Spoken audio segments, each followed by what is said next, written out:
Hello, I've just put up a post about Nelson Shardey and Darth Weezers has written a very interesting point. Before the Maybots run as Home Secretary, it was assumed that anyone who had lived here and been a law-abiding citizen were British subjects after 7 years.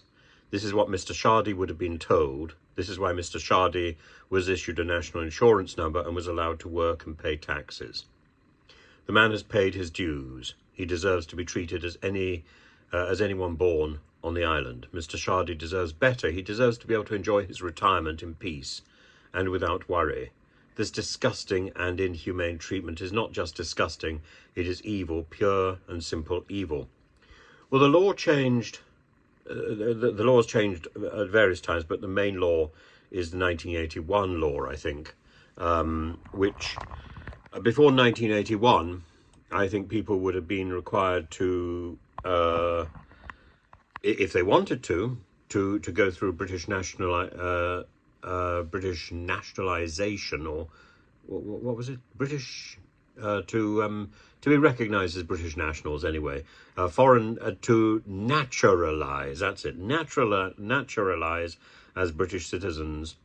And that would have taken 3 years if somebody was married to a British citizen, which he was, and I think they would immediately become eligible. Certainly he's eligible.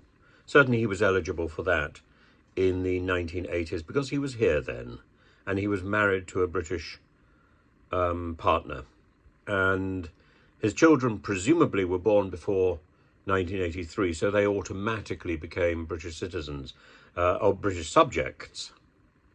The difference between a British subject, a British citizen and a British national is, of course, nomenclature which is beyond the scope of intelligence to analyse, because it seems to be changing all the time. And now we've almost abandoned the idea of a British subject. As far as I'm concerned, I'm still a British subject. I'm not a British citizen.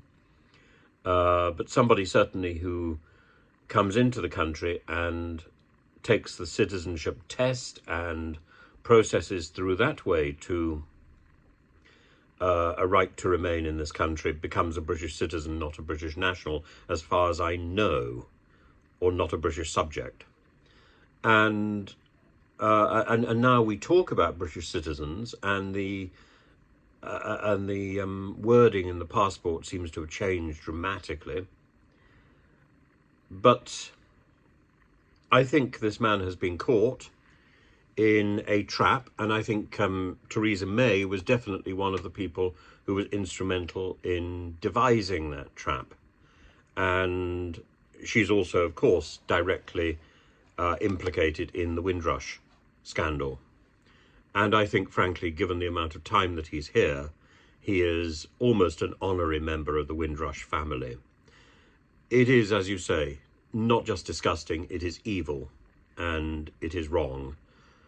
And somebody of his age should be treated with a little bit more care.